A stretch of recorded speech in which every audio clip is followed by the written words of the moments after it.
नमस्कार दोस्तों। लोकतंत्र के सबसे अनूठे चुनाव को आप अपनी आंखों से देख लीजिए। जी, बात महाराष्ट्र के चुनाव की है। जिन लोगों ने लोकतंत्र के इस अनूठेपन का एक रूप बिहार में नहीं देखा हो, जब चौके चूल्हे से निकलकर राबड़ी देवी सीधे मुख्यमंत्री बन गई थी, जो लोग झारखंड में लोकतंत्र के एक अनूठे रूप को नहीं देख सके थे, जब एक अकेले निर्दलीय विधायक मधु कोड़ा मुख्यमंत्री बन गए थे, तो ऐसे सब लोग अब महाराष्ट्र में लोकतंत्र का एक अनूठा रूप जरूर देख पाएंगे।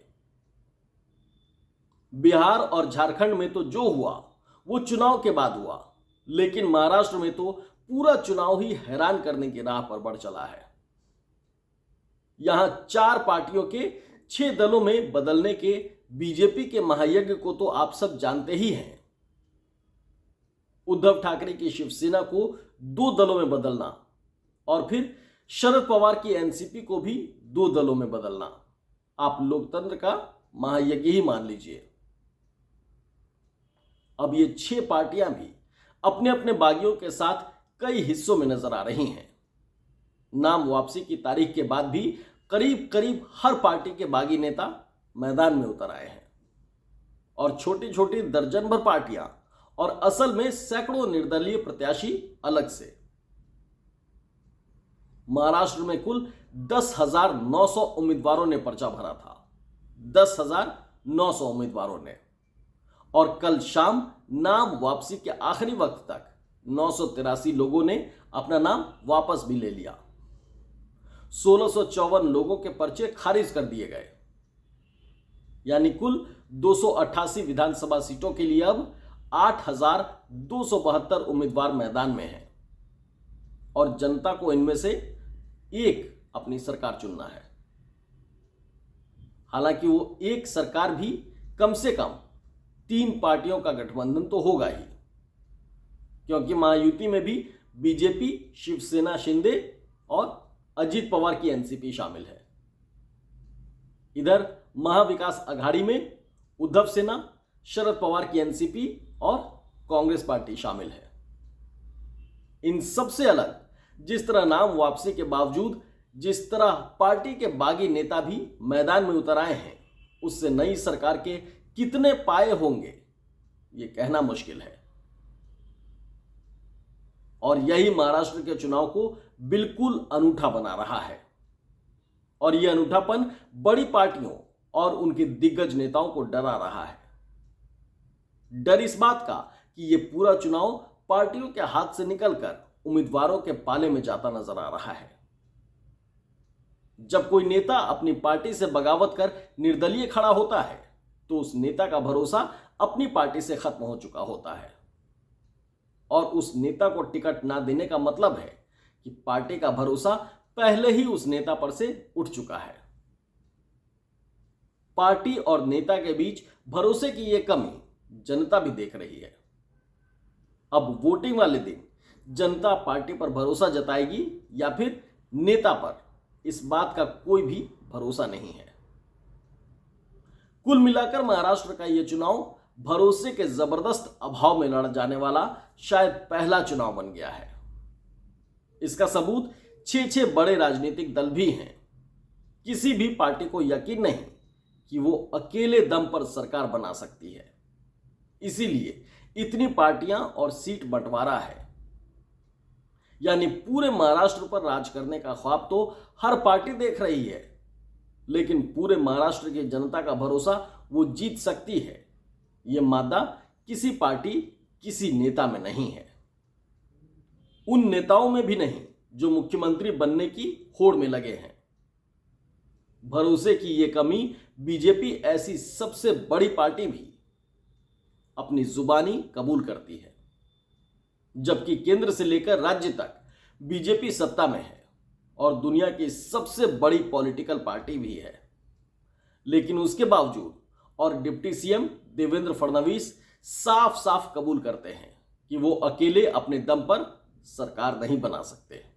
हाँ, वो दावा जरूर करते हैं कि नतीजों के बाद उनकी पार्टी बीजेपी सबसे बड़ा दल बनेगी, लेकिन फडणवीस का यह दावा भी भरोसे के काबिल इसीलिए नहीं लगता क्योंकि अभी 4 महीना पहले ही हुए लोकसभा चुनाव में 48 सीटों वाले महाराष्ट्र में बीजेपी महज 9 सीटों पर ही सिमट गई।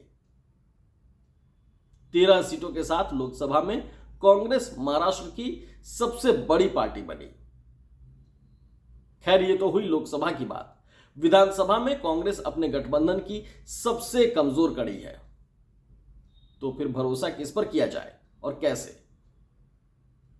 जब हर पार्टी को कमजोर करने के लिए कई सीटों पर उनके अपने बागी लाख मनाने और नाम वापसी की तारीख निकल जाने के बावजूद भी अभी भी मैदान में डटे हैं, बागी किस तरह अपनी पार्टी या फिर गठबंधन की नैया डुबोने में लगे हैं, उसकी तस्वीर भी देख लीजिए। शुरुआत सत्ताधारी महायुति से ही कर लेते हैं। सांगली और गढ़चिरौली में बीजेपी के बागी पीछे हट गए। धुले में शिंदे शिवसेना बागी भी मान गया, लेकिन भिवंडी ग्रामीण से बीजेपी की बागी स्नेहा पाटिल मैदान में डटी हैं, वो हट नहीं रही हैं। अजीत पवार के खिलाफ सहयोगी शिंदे शिवसेना के 7 बागी चुनावी मैदान में अब भी मौजूद हैं। तो मानखुर्द शिवाजी नगर से अजीत पवार की एनसीपी के नवाब मलिक और शिंदे शिवसेना के सुरेश पाटिल आमने सामने हैं, दोनों के बीच टक्कर है।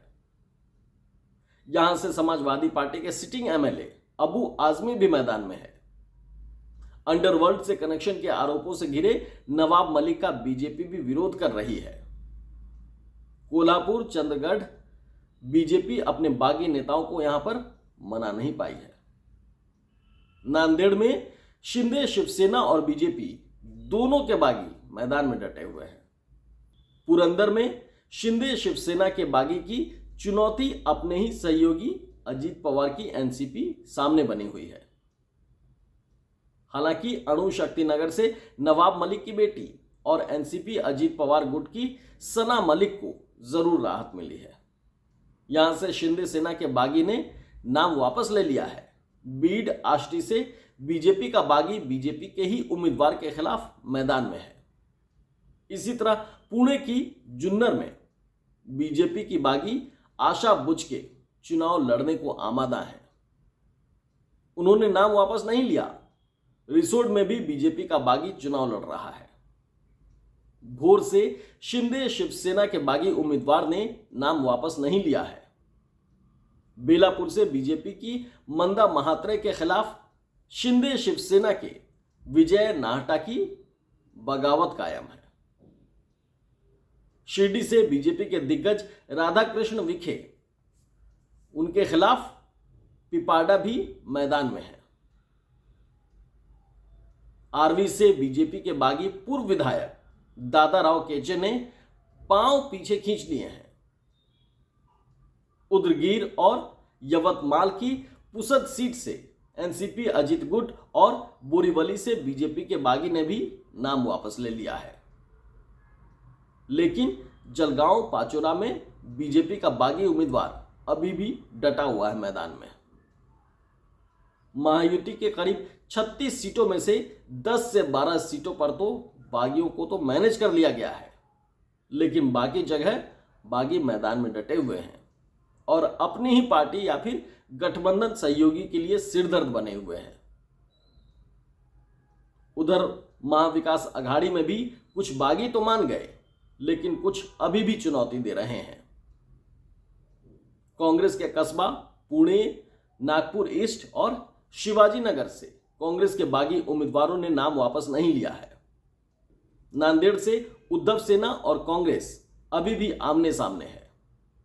बीड से एनसीपी शरद पवार की बागी ज्योति मेटे अपनी पार्टी के अधिकृत प्रत्याशी के खिलाफ निर्दलीय चुनाव लड़ रही हैं। मजलगांव और मोहाला में भी शरद पवार के बागी नेता मैदान में डटे हुए हैं। भाईखाला और कल्याण से कांग्रेस के बागी उम्मीदवारों ने नाम वापस ले लिया है, लेकिन मुंबई के वर्सोवा में उद्धव सेना का बागी अपनी ही पार्टी के खिलाफ मैदान में उतरा हुआ है। अहमदनगर, पारनेर और अंबेगांव में भी शरद की पार्टी के बागी चुनाव मैदान से नहीं हटे हैं। दोस्तों, अघाड़ी की गाड़ी को भी बागी पीछे खींचने पर तुले हुए हैं। बागियों की ये लंबी फौज महायुति के लिए परेशानी का सबब ज्यादा है, क्योंकि महाराष्ट्र में जो शिवसेना और एनसीपी में तोड़फोड़ हुई है उसे लेकर और कई दूसरे मुद्दों को लेकर राज्य में महायुति सरकार के खिलाफ एक माहौल दिखाई दे रहा है। ऐसे में बागी उम्मीदवारों की वजह से महायुति के उम्मीदवारों के वोट कटना भी तय माना जा रहा है। जिन बागियों ने नाम वापस ले भी लिया है उनसे पार्टी को कोई खास फायदा नहीं होने वाला, क्योंकि ऐसी स्थिति में अक्सर ना तो वो प्रचार के लिए निकलता है, ना ही उसके समर्थक निकलते हैं। बागियों के मामले में महाविकास अघाड़ी की हालत भी कुछ ऐसे ही रहने वाली है। फर्क सिर्फ नंबरों का है जो अघाड़ी में कम है। अब जहां एक बीजेपी को छोड़कर कोई भी दल बहुमत की 145 सीटों पर चुनाव नहीं लड़ पा रहा है, वहां चुनाव की पेचीदा तस्वीर अब बिल्कुल साफ है। आपस में लड़ते हुए विरोधी दलों से लड़ना है और बागियों के सामने पार्टी के साख को भी बचा के रखना है।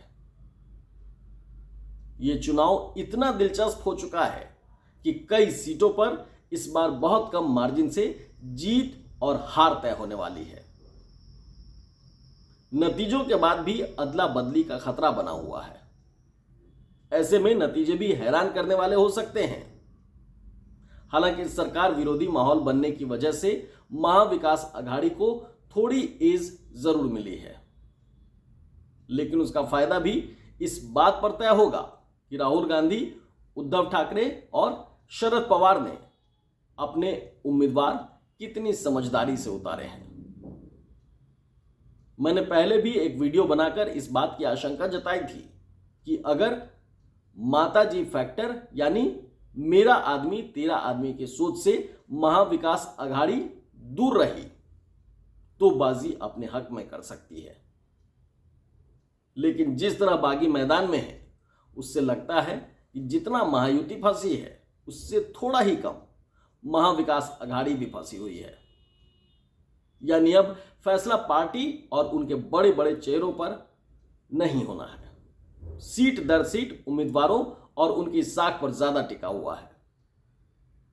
देखते हैं इतनी पार्टियां, इतने बागी और 8,000 से ज्यादा उम्मीदवारों में से जनता किस किस पर भरोसा जताती है और विधानसभा की कैसी तस्वीर निकलकर सामने आती है।